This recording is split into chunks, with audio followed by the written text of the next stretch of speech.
A while back, I made a video where I got every achievement in Yu-Gi-Oh! The Sacred Cards using Retro Achievements, a third-party platform that adds achievements to retro games. And I recently learned that there used to be an achievement for this game that was deemed too difficult for Retro Achievements, and it actually got banned. The achievement is to beat the game without ever visiting your house. What that means is you can't save the game. And since you get sent back to your home after losing a duel, that means you have to beat the entire game without losing a single time in one session. Now, I'm a bit of an expert at this game. I even beat it using the starter deck in my last challenge video. And honestly, I don't think this achievement is all that hard. I don't know what the official reason for it being demoted was, but from looking through the forums, most people were complaining about the RNG or the luck factor of it.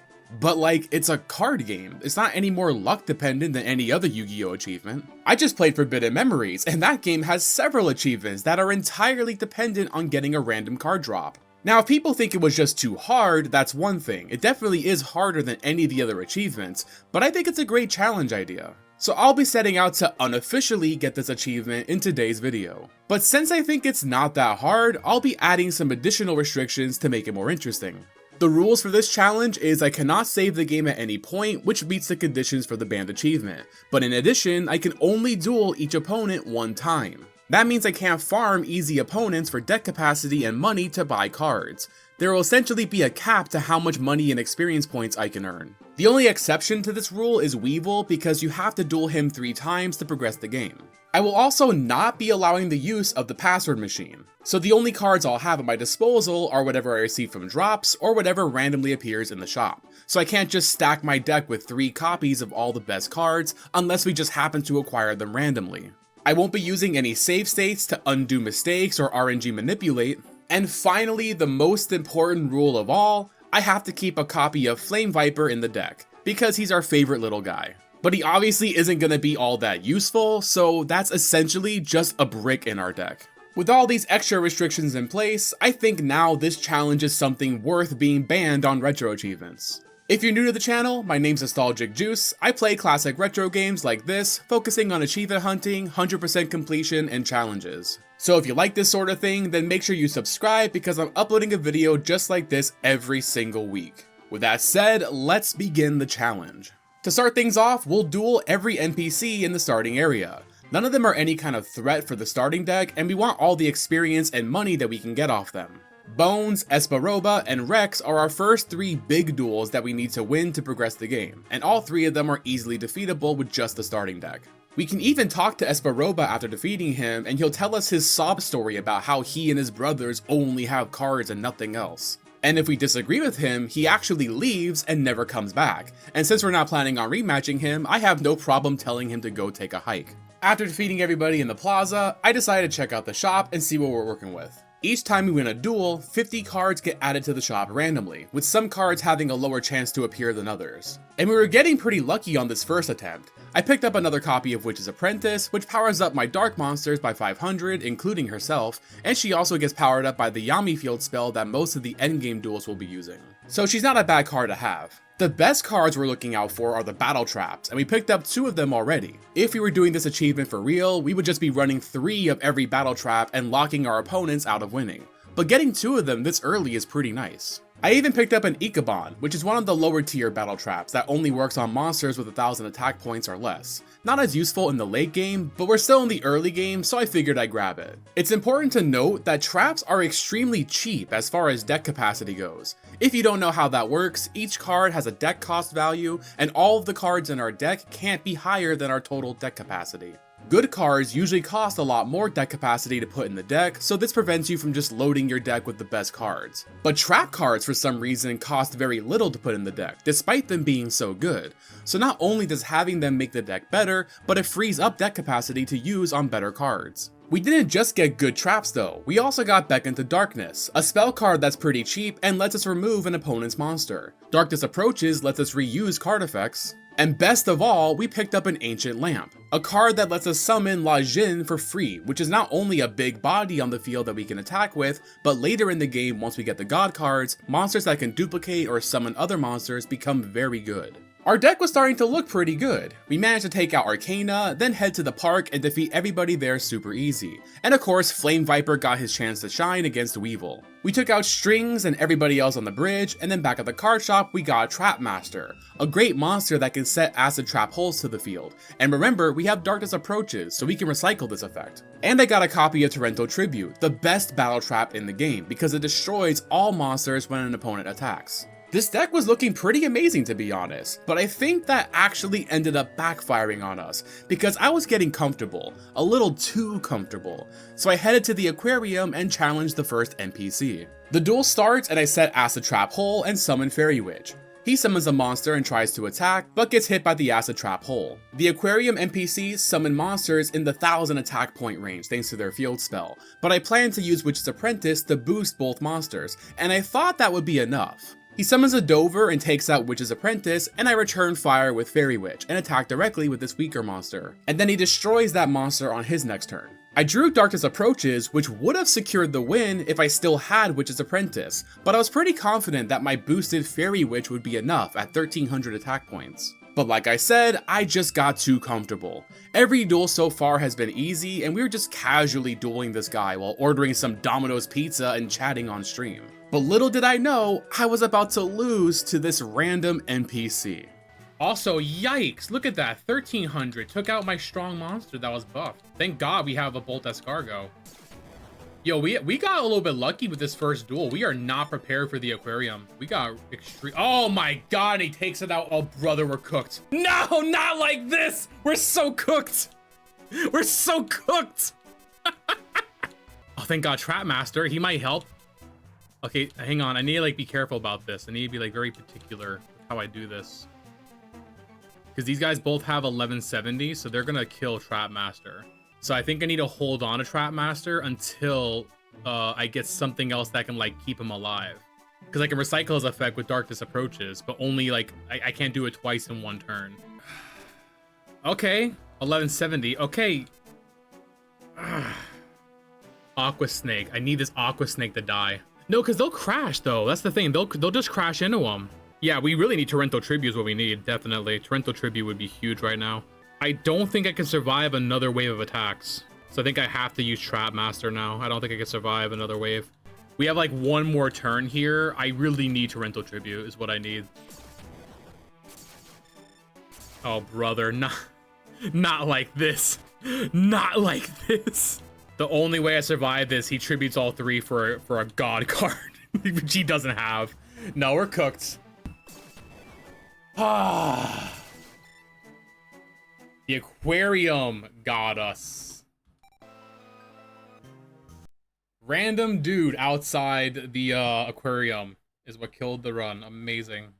And that's how I lost the first duel of the run. All those amazing cards we picked up are now gone and we're starting over from scratch. Once again, I duel everybody in the plaza using just the starting deck and then headed back to the card shop to see what we're working with this time. And we did not have the same good luck as last time. I did get a few decent early game cards. I lucked out and got another Torrential Tribute in Witch's Apprentice, and I picked up Hourglass of Life, which can buff our monsters at the cost of 1000 life points. I also picked up a Toadmaster who summons a Frog the Jam to the field. It's no Ancient Lamp, but it's still a duplication card, so it's not too bad. Not that any of this matters, because I actually lost again to a random NPC on the bridge. I didn't even make it to the aquarium this time.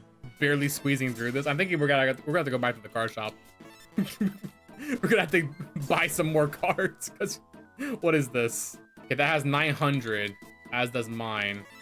He has 1000 life points left. Do I ram him and then attack with Little Chimera and pray that we get something next turn? Because the thing is, if I don't ram him, he's just gonna do it.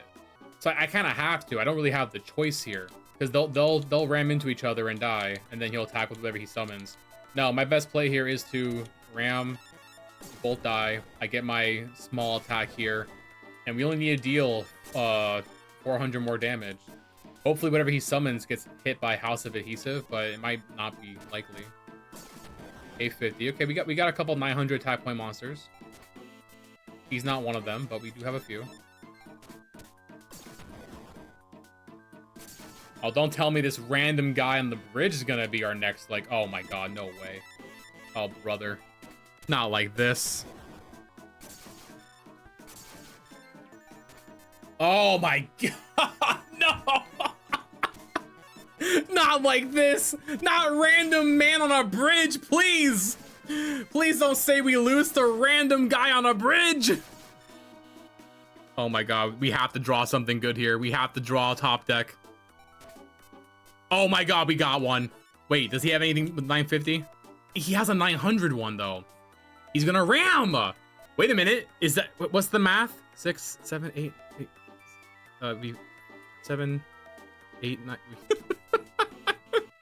Random guy on the bridge is gonna kill me? Come on! This was my fault. I really should have got more stuff. This is my fault. I have to hope. I have to pray that he just decides not to attack. Maybe he won't ram me. Maybe some AI think smarter than that. I don't know. No way, random man on a bridge takes us out. Oh my god.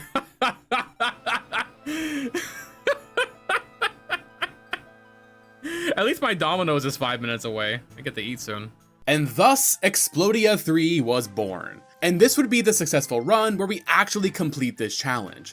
This time around, after dueling all the early game duelists, I picked up a Trap Master, Torrential Tribute, Beckon to Darkness, and 2 copies of Infinite Dismissal, which is a decent trap, but it doesn't destroy monsters, it just blocks attacks. I did learn a bit from my previous experiences though. I was trying to be more conservative with spending money, but I realized you do get quite a lot of money in this game, so it's worth picking up monsters even if they don't have effects, just so we're not getting power cred by NPCs. Generally speaking, a monster's deck cost is determined by its attack and defense points, so monsters with a high attack and low defense are cheap buys that will prevent us from finding ourselves in a losing position against random NPCs. Going into the aquarium, I made sure to load my deck with some thunder types as well, as those have advantage against water type monsters. The most useful one being Electric Lizard, because it can stun enemies, so it actually has a useful effect on top of being a thunder type. But since the type advantage system in this game is winner takes all, even the weakest thunder monsters are going to be good here. I also decided to pick up some Petite Moths. This card is extremely weak and cheap, but if we can protect it with trap cards, each turn it evolves into the next stage, eventually becoming a perfectly ultimate great moth. And we did pick up some more battle traps along the way, so this card got to see some action. With all the preparation, I was ready to take on the aquarium once again. No fear, chat, no fear. We got thunders. Okay? A little bit of fear. A little bit of fear is healthy, just a little bit. Aside from that small scare, the aquarium went very smoothly. Our type advantage made it so we pretty much can't lose. But we can't actually duel Mako yet because we haven't talked to Joey, so we have to go to the building to go find him. And we don't have to duel Mai, but how can I resist a duel against Mai Valentine? She mainly uses wind monsters, so I quickly modified the deck to add in some forest type monsters to counter them. And we gotta respect Mai because she's a real gamer who uses Flame Viper. After defeating Mai, we head inside to talk to Joey and tell him to stop spending all his money trying to win that claw machine, and he goes off to participate in the tournament that we're competing in. Now we can watch him get taken out by Mako, and I decided to duel him for the experience points. Why am I goofing around? Why is there a rainbow flower in my deck right now? More importantly, why can't Joey deal with the rainbow flower in my deck right now? Alright, Joey's also being stupid. We beat Joey, and thanks to him, I have a reason to double check my deck to make sure it's Mako ready, taking out all those rainbow flowers and replacing them with thunder types. And we started the duel with those thunder types, so it's basically a free win. So now with the aquarium behind us, we can move on with the game. Now we're at the part where the ghouls kidnap Joey and Taya, so we're mostly going to be dealing with opponents who use the Dark Field spell, so I wanted to make sure our deck was optimized for that. In addition to picking up some more useful trap cards, I made sure to load the deck with dark monsters who could take advantage of the field spell, as well as some cheap light monsters who can beat fiend type monsters with type advantage, since fiend monsters are commonly used by the ghouls. And we also got another ancient lamp, so we're starting to get back to the point where our deck is looking like our first attempt. The ghouls are very easily dealt with. If we're not overpowering their monsters, they're just running into our light type monsters and dying to type advantage. We even got a Beckon to Darkness as a random drop from one, so shout out to the ghouls for giving us good cards. After taking them all out, we head to the park to take on Bandit Keith.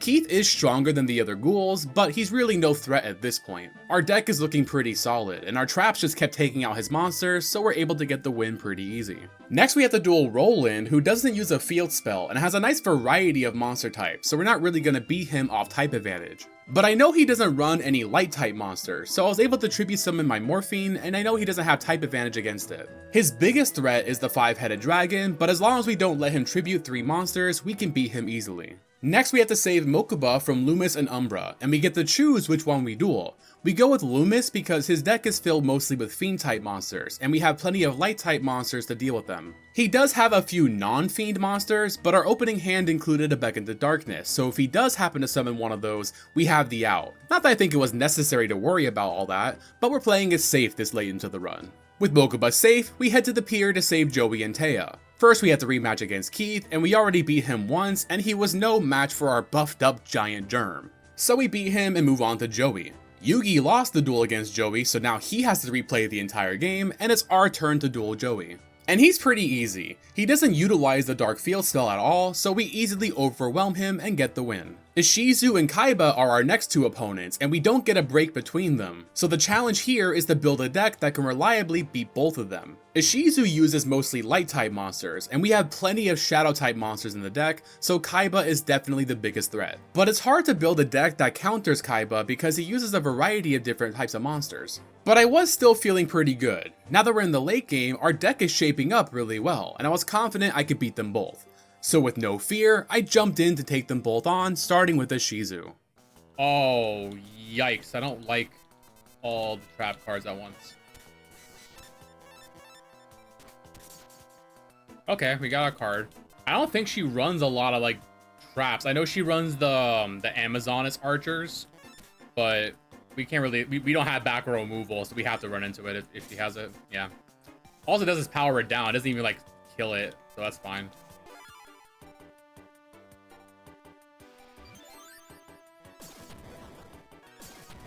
Yeah, she's just gonna go down so easy because of all the lights.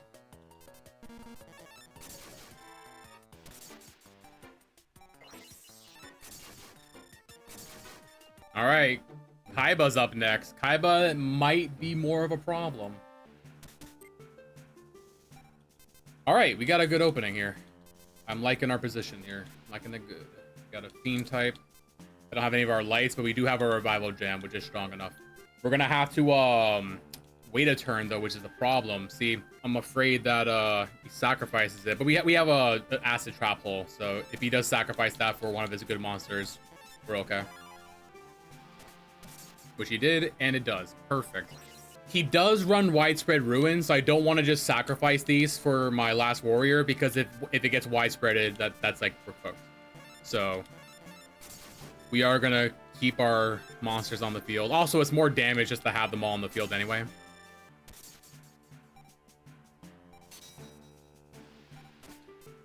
We got Bear Trap, good. Yeah, no, we're chilling. We're good. I think this is it too, right? This is it. Oh, wonderful. Exact change too. Wonderful. All right, Kaiba, you're done. With Kaiba and Ishizu done, we only have 3 duels left in the challenge, and our next one is against Odion. He uses mostly earth and water types, so I made sure to load the deck with plenty of wind and thunder type monsters to counter them. And we also have our first Egyptian god card, Albus the Tormentor, that we won off Ishizu, so I was feeling pretty good going into this duel. Starting with Ancient Lamp is so busted. Oh my god. And Pot of Greed and a trap card. That's actually so amazing for us. As long as he doesn't draw Relinquish and take my Lajin, that would suck. I don't know if I should be worried about that. He only runs one of it. No way he has it. No, it's fine.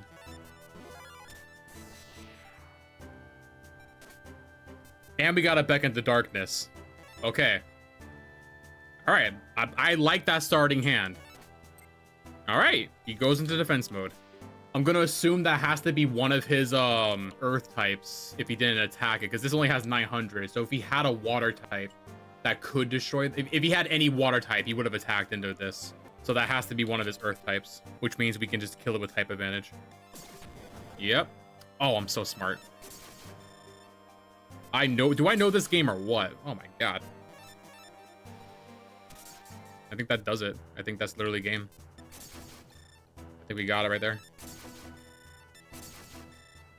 No, 1300 left. I can't do game. So we'll play it safe. We'll go Trap Master. Grab that acid trap hole. I know the AI is going to want to attack the weakest monster. And it should get acided.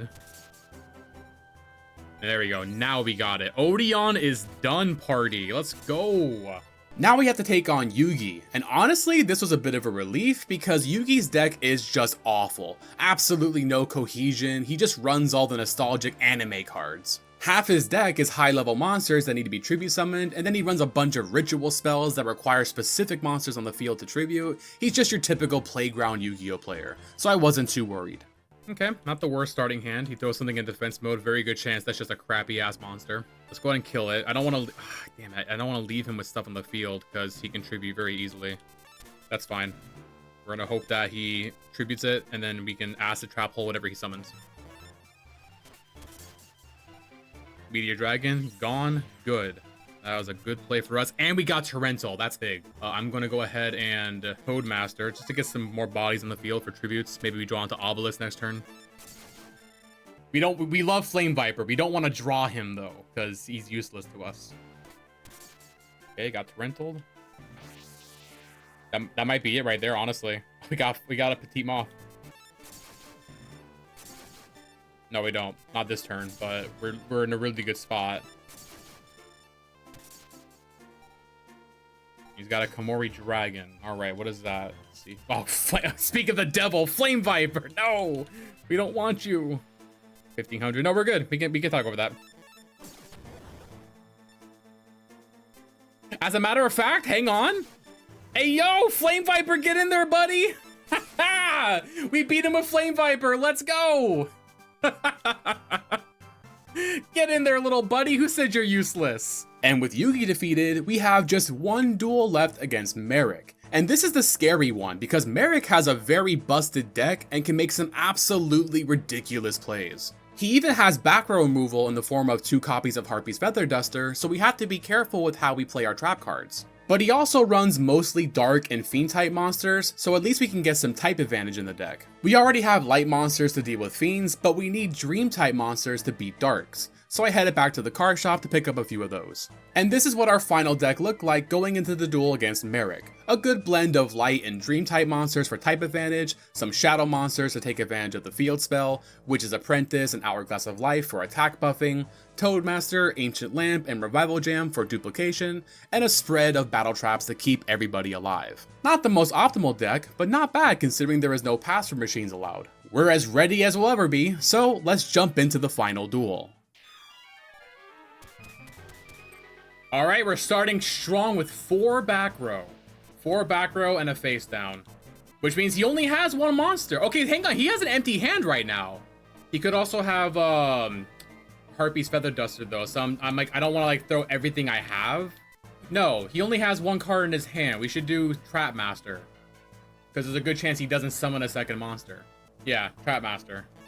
And because he has 4 back row, I'm tempted to wait till we get Slifer on field. If we can stall out and get Slifer, that would be really nice. Because Slifer's immune to traps. Thousand Eyes. And Harpy's Feather Duster. Honestly, though, not a bad target for Thousand Eyes. That hurts. That does hurt, but that's not the worst target for Thousand Eyes, honestly. Both of these are shadow types, so they cannot destroy my Maiden of the Moon, whatever her name is. I'm afraid of running into a Torrential and being open, so I don't want to attack this turn, but I will summon it in attack mode, and then I'll play down Torrential Tribute. I really have to hope he doesn't have a second Harpies, because he does run 2 of them, but he used 1 just now, so there's a good chance he doesn't have the other one. Even if he does, if he draws the Harpies, he can't get over this card, so we're still protected. Nice. And he just did he just did 2 tributes, which means he just summoned like one of his biggest monsters. So that's now live for Monster Reborn. I'm gonna go ahead and tempt fate. We're gonna go for the attack. If he Torrentials, then we know that's out of the deck, and then we can summon our Monster Reborn. We can go all out. He does not have Torrential Tribute, so I think we do go crazy now. He tributed 2 monsters for that card, which means it is either Beast of Talar or it's Warrior from Another Planet. Those both have around 2300. Oh, it says it right there. It's the last warrior. I didn't realize it says it right there. So, okay, that's 2300 plus 15 here. That's not lethal. So I don't want to like push our luck too much, you know? I will take it though. That's our best card that we can like Monster Reborn.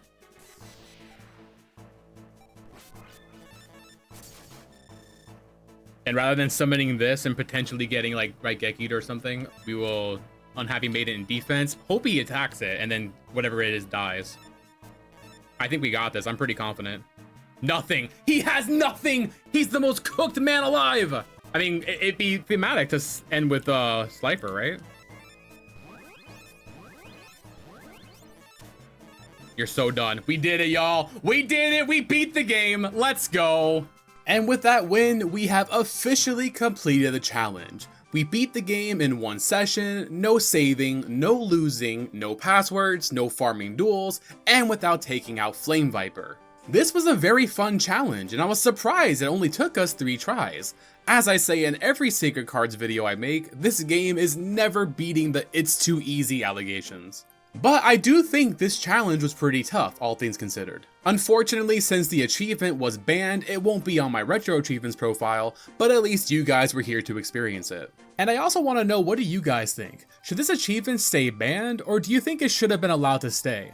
Personally, I'm fine with it being banned on the grounds of it being too hard, but the official reason is it's too RNG reliant, which if you ask me is completely wrong. Maybe the way I did it is RNG reliant, but certainly not if you're willing to grind for better cards. But what do you guys think? Let me know down in the comments. I know a few people might be skeptical about this, so for anybody interested in verifying the run, I'll have a link in the description to the full unedited stream VOD in the description. That video is actually on a new channel I created where I plan to upload stream VODs and maybe some other types of content. I know a lot of you guys have wanted a VOD channel for a while, and I like to start posting VODs, I just have to figure out a system where it won't interfere with the main channel. So it might be a while before I start getting them all on there. But I hope to start using the second channel for more stuff like this. I hope you guys enjoyed today's video. I really switched up the editing style for this one. I tried to include more live reactions and also condense the video to skip past the less interesting early game duels. I normally like to spend more time explaining things, but I figured this is my 3rd Sacred Cards challenge video, so you guys probably get how it works by now. And having it more condensed makes the editing process a bit more streamlined, so it helps you keep up with weekly uploads. But I am open to feedback, so if you guys liked or disliked this style of editing, please let me know in the comments down below. That's gonna wrap up today's video, gamers. Once again, I hope you all enjoyed it. Thank you all so much for watching, and I'll see you guys on the next one.